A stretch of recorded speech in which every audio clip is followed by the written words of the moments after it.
Hello tout le monde, je vous souhaite la bienvenue sur Off the Mat. Si vous découvrez aujourd'hui mon podcast, je suis Marine, professeure de yoga, et je partage ici mes expériences de vie pour qu'ensemble, nous avancions vers l'équilibre et l'épanouissement personnel. Je vous souhaite une très belle écoute. La créativité existe-t-elle encore dans un monde qui est orienté vers la productivité et la réussite? Dans un monde où ralentir est devenu une source de culpabilité, où affirmer ses codes relève d'une véritable révolution historique. Peut-on véritablement être soi dans un monde qui nous surcharge d'informations et qui, dans la panique du train de retard, nous encourage finalement davantage à suivre un mouvement collectif furtif, noyant notre créativité individuelle, elle, inhérente? Qui ne chercherait pas à courir le plus vite possible en voyant un tsunami arriver face à lui? Parce que finalement, j'ai cette sensation étouffante de courir après la nouveauté. As-tu déjà observé chez toi une vague incontrôlable d'émotions et d'anxiété t'envahir? Comme démunie, impuissante, contrainte, que pour trouver sa place, alors il faut courir avec les autres. J'envisage la créativité comme un pont entre notre monde intérieur et notre monde extérieur. Un peu comme un vaisseau chargé de transporter des fragments de notre essence pour les offrir aux autres. Créer, c'est partir inévitablement d'une page blanche. Mais c'est encore possible de se considérer comme des êtres complètement purs, tandis que nous absorbons inconsciemment quotidiennement des informations inutiles à notre croissance. Et si tant est que nous pratiquons chaque jour des techniques puissantes de purification, sommes-nous totalement et profondément nettoyés? J'ai observé que chaque jour, la quantité d'informations qui nourrit notre mal-être est plus grande que celle qui nourrit notre bien-être. Nous pouvons choisir une partie des informations que nous consommons, mais réalistement, nous ne pouvons pas choisir l'intégralité de ce que nous recevons, ni comment à l'instant T, nous serons capables de les recevoir. Et puis, dans quelle mesure sommes-nous finalement encore à même de savoir ce qui est bon ou non pour nous? En m'ouvrant au yoga, à ses pratiques et à sa philosophie, en voyageant beaucoup, en discutant, en découvrant des cultures bien différentes de la nôtre, hors de l'Occident moderne et des buildings à perte de vue, j'ai pris conscience. J'ai pris conscience que ce n'était pas moi qui allais trop vite, mais le monde autour de moi qui allait lui beaucoup trop vite. Et qu'en plongeant dans la vague, en la laissant m'emporter avec elle, je ne faisais que contribuer à la faire grandir. Cet étau qui m'étouffait, c'était moi qui le resserrais un peu plus chaque jour, en agissant depuis un sentiment de peur plutôt que d'amour. Lorsque l'on parle d'amour, on parle de reconnexion à son cœur spirituel. Ce cœur subtil qui loge au cœur de notre poitrine. Anahata. Il forme notre 4e chakra. Et même si la créativité naît et réside un peu plus bas au niveau de Manipura, tous deux demeurent liés par cette longue ligne verticale qui traverse notre corps, Sushumna. Sans créativité, il ne peut y avoir d'amour. Et sans amour, il ne peut y avoir de liberté, ni de bonheur ultime. J'ai décidé il y a quelques années de commencer le yoga pour apprendre à respirer. Plus subtilement, ce dont j'avais besoin, c'est d'apprendre à écouter mes émotions. Et encore un peu plus subtilement, ce dont j'avais surtout besoin, c'était de me faire confiance, à moi et pour moi. Parce qu'en ayant la conviction sincère que je suis capable, que je suis assez et entière, alors je n'aurai plus la tentation panique de vouloir suivre les autres et bêtement de me laisser étouffer par ce tsunami. Il existe des petites vagues, douces et calmes, fluides et légères, dont la surface brille et scintille, un peu comme des sourires, pour remercier Souria de les réchauffer. Ces petites vagues qui déroulent et prennent le temps pour naître, devenir, être et mourir. elles, ce sont des vagues qui contribuent à la création d'un monde collectif bienveillant et d'un monde individuel serein. Plus nous sommes à choisir d'observer leur danse depuis le rivage, plus nous sommes à ralentir et à trouver collectivement la paix intérieure. C'est un texte que j'ai envoyé en lettres, que j'envoie le jeudi et que j'avais envie de partager ici dans ce podcast parce que elle était vraiment le fruit d'une réflexion que j'ai eue dans un avion et où je réfléchissais justement sur la créativité et sur notre capacité à être encore créatif dans un monde qui nous étouffe. Et il y a cette notion qui, je pense, est importante, c'est celle de la conscience et de l'inconscience. Et j'ai parfois un peu tristement la sensation qu'on est devenu des êtres très inconscients parce que très manipulés finalement. Et je me rends compte que lorsqu'on est habitué à vivre les choses d'une certaine manière, on n'a alors plus forcément conscience que le mécanisme qu'on met en place n'est pas forcément sain et que on n'est plus forcément à même de penser par nous-mêmes et pour nous-mêmes. Encore une fois, je pense pas que ce soit quelque chose pour lequel on doit se blâmer parce qu'en fait, on subit un petit peu une situation et il est vrai qu'on est responsable et qu'on choisit, mais encore une fois, on est des êtres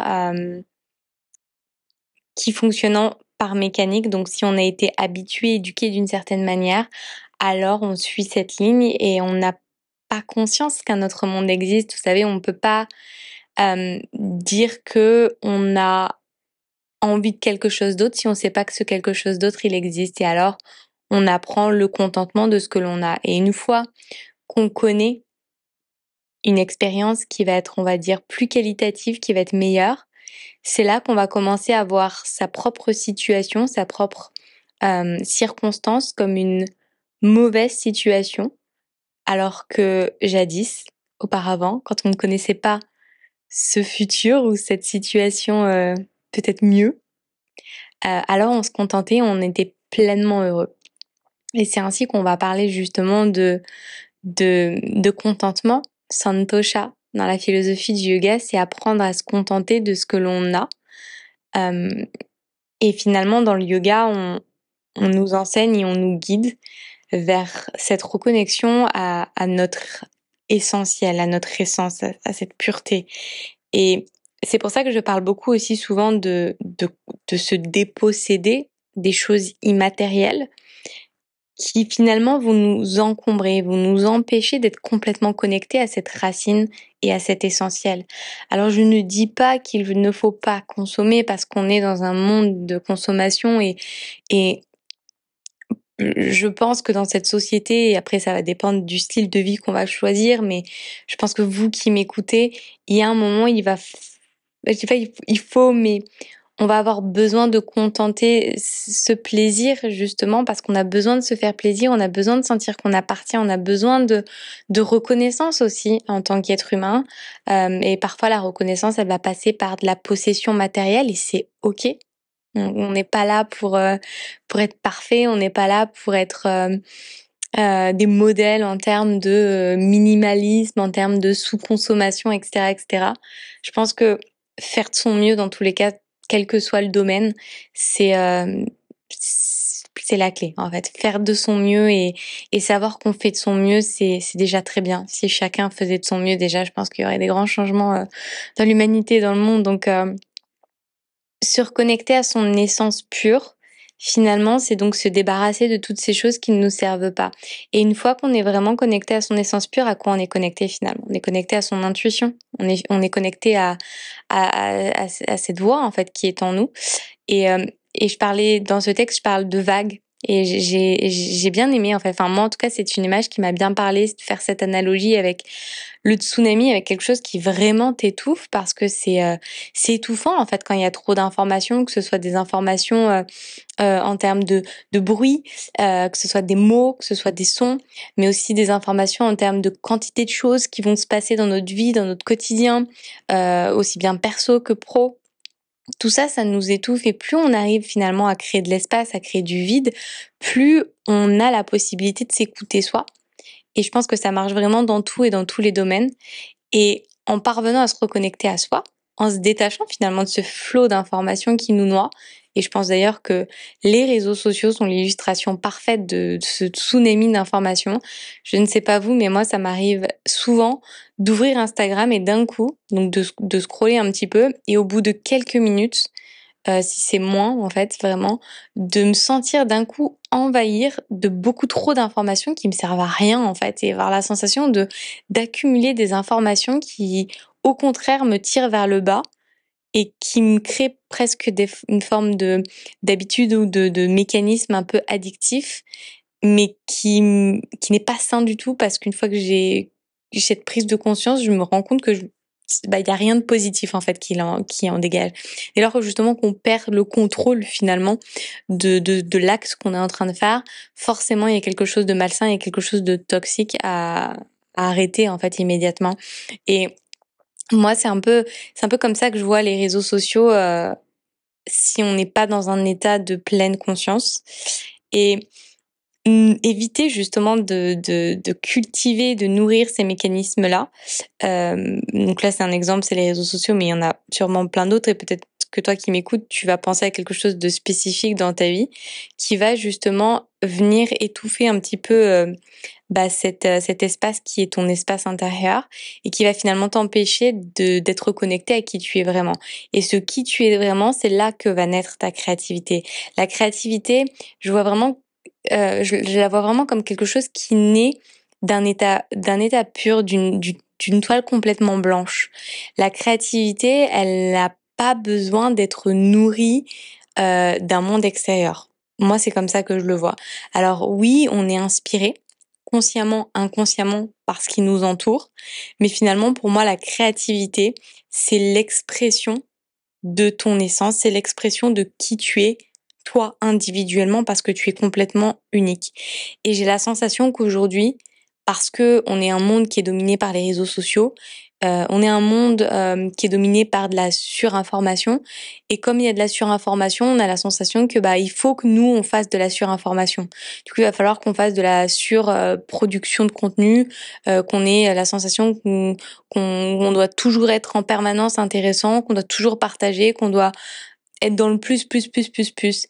Et dans ce plus, plus, plus, plus, plus, à un moment, pour moi, la créativité, c'est pas quelque chose qui se contrôle, c'est pas quelque chose qui est à demande.